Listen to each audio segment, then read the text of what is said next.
Good morning. Today I'll be giving a lecture on space maintenance. I'm Dr. Rashi Singh and here is. So the following topic would be covered under the basic headings: introduction, definition, the space closure following the premature loss of teeth, effect of the premature loss of deciduous molars on their successors, the probable sequel of premature loss, the indications and contraindications of space maintainers, then the prerequisites for space maintainers, and the certain variables which influence the space maintainer program. Then the treatment planning, classification, and the other topics. So starting with introduction, preventive orthodontics. It is the term given by Graeber in 1966, who defined preventive orthodontics as the actions taken to preserve the integrity of what appears to be a normal occlusion at a specific time. Then coming to interceptive orthodontics, this was coined by American Association of Orthodontists. They defined it as a phase of science and art of orthodontics which is employed to recognize and eliminate the potential irregularities and malpositions in the development of the dentofacial complex. Another definition given by Prophet and Ackerman, it is the elimination of the existing interferences with key factors involved in the development of the teeth. Now coming to the basics. What is the importance of deciduous dentation? Now no other factor plays a more important role in preventive and interceptive orthodontics than the preservation of the deciduous dentation till its normal time of exfoliation. Now the deciduous teeth, they usually provide a mold for the proper growth of the jaws so that the permanent teeth may have an adequate space for aligning themselves into occlusion. So, premature loss of deciduous tooth will lead to a wide range of implications like space loss. Premature loss of deciduous tooth may result in imbalance of forces in the mouth, and thus an uncontrolled force may result in space loss. Then the second is speech. The primary anterior teeth have a role to play in the development of speech articulation in children. So premature loss may lead to abnormal tongue position as well. Aesthetics. A child may feel ashamed to smile or laugh with his peers because of embarrassment. Then it may have a psychological effect on the child, and the child may develop a more withdrawn attitude due to the anesthetic appearance. Then coming to mastication, it leads to a loss of masticatory efficiency and hence there is an improper assimilation of food. Health gets affected. Then growth stimulation for the development of the dentofacial structures is absent. Then the maintenance of arch length during the primary mix in early permanent dentition is of great significance for the normal development of future occlusion. The loss of arch length has been related mainly with the migration of teeth following early loss of primary teeth. This has been observed as early as since the 18th century when reported by Fauchard. It is still considered to be one of the most frequent causes of space loss in children. There are, however, certain other causes resulting in space loss, such as injuries to the anterior teeth, interproximal caries in the primary molars, ectopic eruption of first permanent molars, delayed eruptions, ankylosis of the primary molars, congenital absence of permanent teeth, and a generalized disproportional microdontia, which also causes a loss in arch length. Coming to certain definitions, the term space maintenance was given by J.C. Brauer in 1941. The title space control was suggested by Gainsworth in 1955. Now, according to Keith J. Ryan, space maintenance is the process of maintaining a space in a given arch previously occupied by a tooth or a group of teeth. According to J.C. Brauer, the term space maintainer refers to an appliance designed to retain a given area or space generally in the primary or mixed dentition.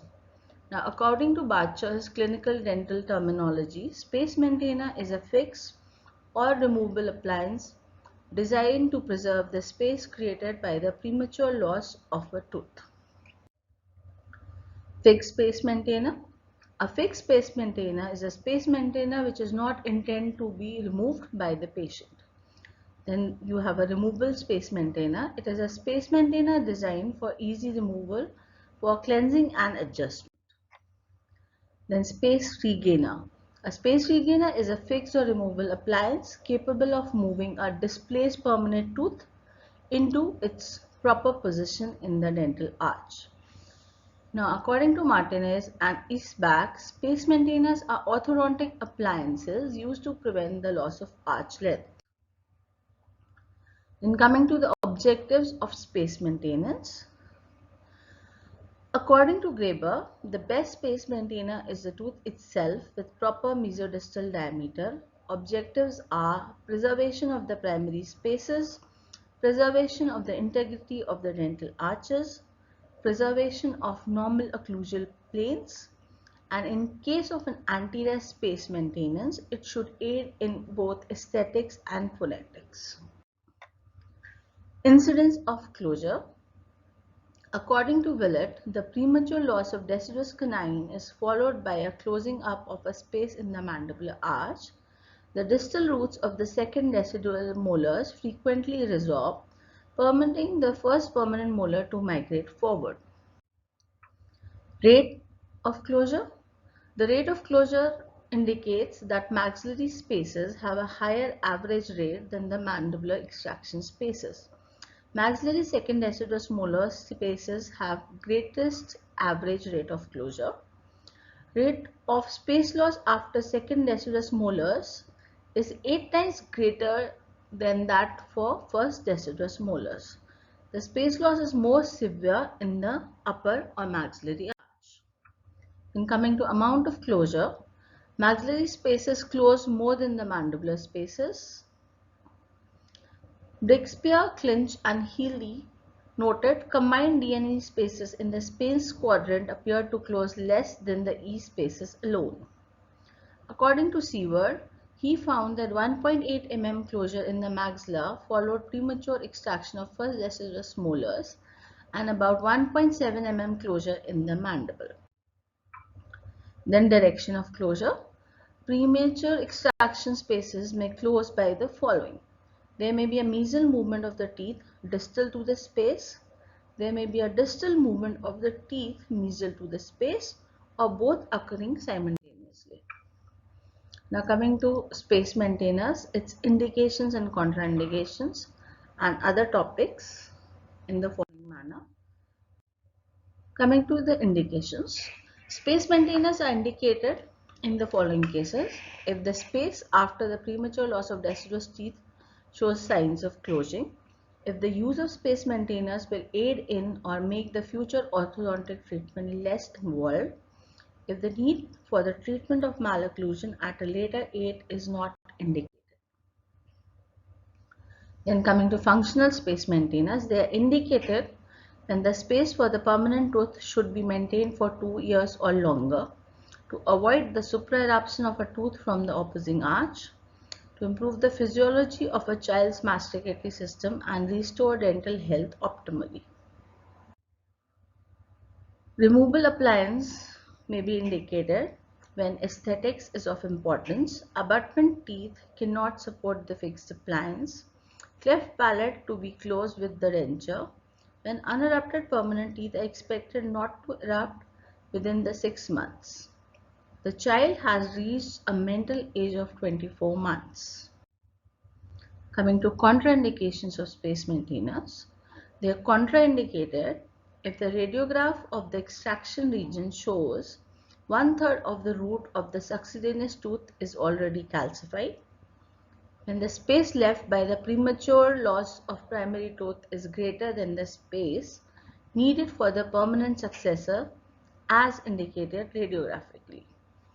If the space maintainer shows no signs of closing, generally lack of sufficient arch length and where the space maintainer would further complicate the existing malocclusion, or in cases when the subcutaneous tooth is absent. Coming to the prerequisites of a space maintainer. There are certain prerequisites for all space maintainers, whether they are fixed or removable. They should maintain the mesial distal dimension of the space created by the loss of the tooth. They should be functional, if possible, at least to the extent of preventing the over-eruption of the opposing tooth or teeth.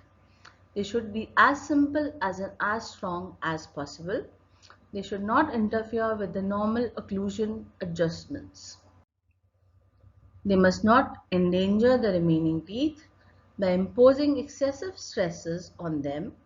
They should not interfere with the erupting teeth. They should maintain the individual functional movements of the teeth. They should not interfere with the normal vertical eruption of the adjacent teeth. They should provide mesiodistal space opening if required. They should have a simple design permitting easy construction and placement. They should be easily adjustable. Their construction must be such that they do not restrict normal growth and developmental processes. They should not interfere with such functions such as mastication, speech, or deglutition. They must be easily cleansed and not serve as traps for food debris, which might enhance the dental caries and soft tissue pathology. They should be durable and corrosion resistant. They should be reasonable in cost. They should have a universal application. There is no space maintainer that will fulfill all of these requirements except the primary tooth in its sound condition with a good contact relation. Then coming to the clinical assessment for space. Clinical assessment can be carried out for the following the guidelines laid down recently by the American Academy of Pediatric Dentistry. Intraoral examination. It helps you assess the overall oral health status, determine the status of the patient's occlusion.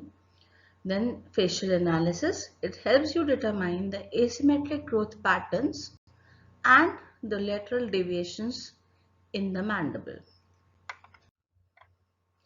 It also helps you determine the dental and the skeletal growth and the skeletal or any occlusal abnormalities.